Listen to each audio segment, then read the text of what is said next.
fait la série avec l'auteur pour le faire dans le sens occidental de lecture.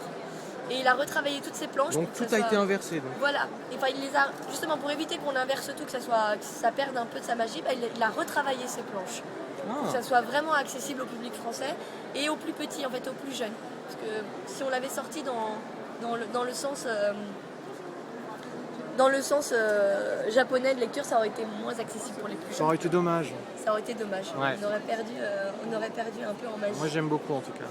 Merci. Donc voilà pour les nouveautés. Il y a aussi des titres qui sont quand même vos titres phares. Oui. Je pense notamment à Jusqu'à ce que la mort vous sépare, dont personnellement je suis fan.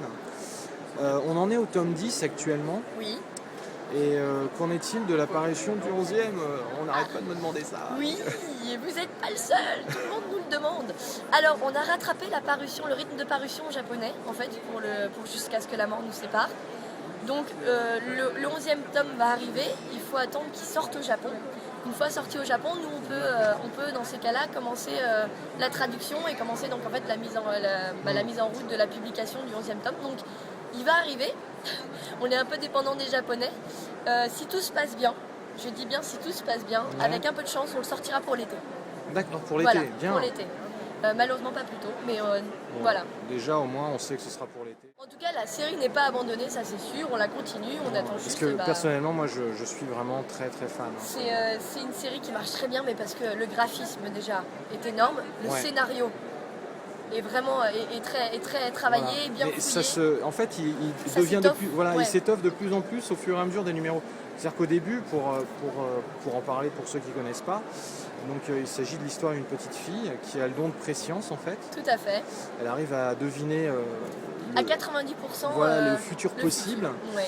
Et donc elle rencontre, en fait elle est poursuivie par des gens. Elle est kidnappée par des personnes et elle arrive à s'échapper de la voiture. Voilà. Elle court et apparemment elle sait très bien où elle va.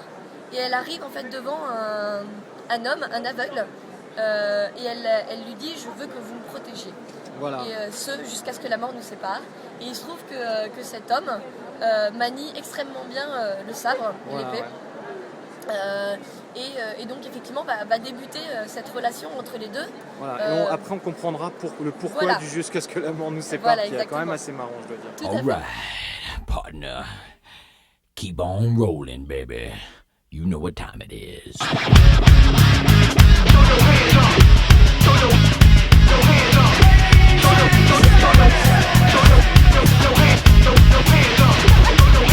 Chocolate starfish. Keep on going, baby. Tout à fait. Et donc effectivement, on part avec eux dans cette aventure et effectivement ça s'étoffe parce qu'on va essayer de chercher pourquoi elle a ce don, pourquoi on la poursuit, qui c'est. Et puis va venir des organisations, les méchants, les mafieux, tout ça va s'imbriquer et donc forcément va un peu étoffer le scénario et le rendre de plus en plus complexe. Mais toujours complètement compréhensible. C'est incroyable. Et il a un charisme, le héros. Ah, Mamoru, ouais. Ah là là là. Il n'est pas le seul, hein. Il y en a d'autres qui arrivent après par la suite, notamment dans le 9e. Je crois qu'il y en a un qui s'appelle Blade. Qui manie des armes blanches. Et lui aussi, il a l'air. Ah non, mais Non, l'auteur, c'est vraiment bien prendre le lecteur et faire de son récit quelque chose d'assez bon. Le raton est assez bon du Japon, et effectivement, pour qu'ils en soient un 10e tome, c'est que ça plaît bien au public. Mais c'est pas une série limitée comme Doubt, par exemple. Non, c'est pas une série limitée dans le sens où il n'y a pas de titre, il n'y a pas encore un nombre de titres arrêtés pour la série. Donc il n'y a pas un nombre de tomes. Non, pas de tomes. Ça, c'est une bonne nouvelle. C'est une bonne nouvelle, oui, on peut voir ça comme ça. Pour le moment, oui. Doubt, c'est votre autre titre que moi, personnellement, j'ai trouvé énormissime. Il plaît beaucoup. Voilà, et je l'ai découvert il n'y a pas très longtemps. Et par contre, contrairement à Jusqu'à ce que la mort vous sépare, lui, c'est vraiment une série limitée, il n'y a que 4 tomes. Effectivement, il y a 4 tomes, il y en a 3, donc voici le 3e. 3 tomes déjà qui sont sortis. Voilà, et le 4e sort bientôt, il sort en juin. C'est à lire parce que c'est un thriller, en huis clos qui est hyper prenant, qui va très vite, qui est assez psychologique aussi.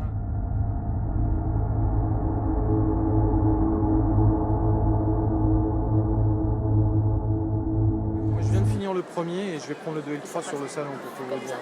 Ouais. Et effectivement, elle est très aimée du public. Ouais. Les fans, on a des très très bons retours. Déjà parce que le graphisme est très sympa. Il est très travaillé, ouais. Ah ouais, et à l'intérieur aussi, c'est très... Mais je pensais pas que ça commencerait aussi rapidement pour tout dire. C'est-à-dire que dans le premier, quand on le lit, on s'attend pas à ce qui se passe. Pour expliquer ce qu'est Doubt, Ouais. en fait, il y a un jeu, le jeu du lapin, ils appellent ça. Oui, qui ressemble un peu au jeu du loup-garou en France. Voilà, c'est ça. Donc il y a un groupe de lapins et parmi ces lapins se cache un loup. Il y a un loup qui Et se le cache. jeu consiste à trouver ces lapins. À trouver qui est le loup. Qui est le loup, pardon. À trouver qui est le loup parce que le loup mange chaque jour un lapin. Il tue chaque jour un lapin. Voilà. Et donc les lapins décident de se réunir chaque jour et d'essayer de deviner qui est le loup et de pendre ce pseudo-loup. Donc en fait chaque jour les lapins pendent un loup. Les lapins pendent un autre lapin en espérant que ce soit le loup avant que le loup dévore tous les lapins. C'est un jeu qui se joue sur téléphone portable. Et un jour, il y a 5 amis qui jouent à ça via leur téléphone, qui décident de se rencontrer et d'aller prendre un verre ensemble. Manque de peau. Ils sont kidnappés. Ils sont, ouais, on va dire ça, ils sont kidnappés et ils se réveillent enfermés dans un entrepôt et on leur dit tadam tadam, le jeu est devenu réalité. L'un des leurs a été assassiné, ils le retrouvent mort et c'est maintenant qui est le loup. Ils se retrouvent donc enfermés dans un entrepôt avec des codes barres qui apparemment leur permettent d'ouvrir certaines portes. Et nous, on va les suivre, c'est-à-dire psychologiquement, qu'est-ce que ça donne, Ouais. comment ça se passe. Donc c'est tout Et un... à chaque fois, on se pose pas mal de questions. On se dit, ouais, ça On doit être lui, retourne ça en doit être arrière, elle. on fait qu'est-ce que j'ai passé, Voilà, ouais. Bon, j'ai pas vu ça tout le temps, mais attends, j'ai un truc qui a dû m'échapper, donc c'est très prenant. Ouais. Ça part vite, heureusement, je dirais, parce que c'est en 4 tomes. Ouais, ouais. Donc il faut que ça parte très très Ouais, mais vite. je pensais pas que ça arriverait aussi rapidement. C'est-à-dire que dans le premier, quand on voit la première victime, Ouais. on s'y attend pas du tout. Ouais. On se dit, voilà, ils vont se faire kidnapper, ils vont tous se retrouver, ils vont se poser des questions. Non, ça commence directement. On s'attend pas que Et tout de suite j'étais là, quelqu'un je fasse suis... suivre, ouais. Ah, Mais enfin, c'est ce qui est intéressant aussi. ah ouais, c'est vraiment génial. Moi, j'ai Effectivement. adoré. Voilà, plaît beaucoup. Ouais.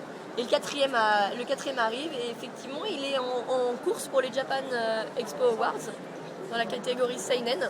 Ah ouais, Il a d'accord. été nominé. Donc c'est en juillet, c'est 1er ça juillet, oui. Donc on attend de voir, mais apparemment ça prouve que ça plaît bien. Donc ouais, à découvrir d'urgence. Si vous aimez les thrillers un peu haletants et qui ressemblent, si vous avez aimé Saw au cinéma, si vous avez aimé les 10 petits nègres en livre, c'est bon. Ouais. Et est-ce qu'il y a un dernier titre? Alors qui marche bien chez Kiyun et qui a fait connaître la maison, c'est Hubelblatt. Ouais. Alors Hubelblatt, c'est notre titre Heroic Fantasy. Et ça plaît énormément. Il est mis en avant sur le stand d'ailleurs, parce qu'il y a... Oui, il y a un beau kakemono derrière moi. Voilà. Tout à fait. C'est pareil, il y a Jusqu'à ce que la mort vous sépare, juste là. Ouais. donc, Aussi avec le beau Mamoru qui est là. qui est là. Qui a un caractère de cochon au passage. Oui, mais ça le rend dit long. Ouais, bizarre. Il est génial. Il est génial. Donc Hubelblatt, ça marche très bien. Ouais. C'est une pure Heroic Fantasy. Ouais. Donc si vous aimez ça, courez. Parce qu'il y en a peu encore en manga. Mhm. Et c'est vraiment très très bon.